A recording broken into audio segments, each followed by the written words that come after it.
getting the retrieving data, wait a few seconds and try to cut or copy again error on Excel.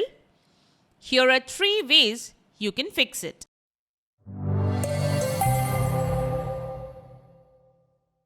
This is the Windows Club. Sometimes when you try to copy data from the online version to anything else on the computer, you get an error retrieving data, wait a few seconds and try to cut or copy again.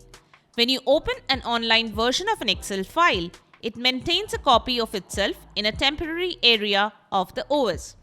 It syncs with the online version every time you make a change. Similarly, when you perform a copy or cut, it tries to validate. If it cannot verify with the online version, it puts operation to hold. That's why you get the error. Here we have shown how to fix the error. Let's get started. Method 1. The first thing you can do is download an offline copy and use that. Click on File, then Save As and select Download a copy. It will download a copy of the file on your computer.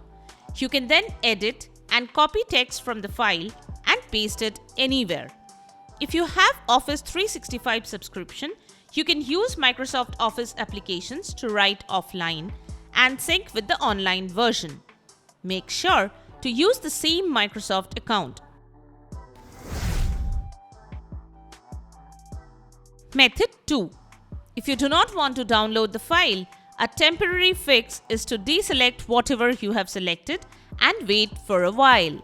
Once the Excel file is in sync, you can try to copy it again. It should work. Method 3.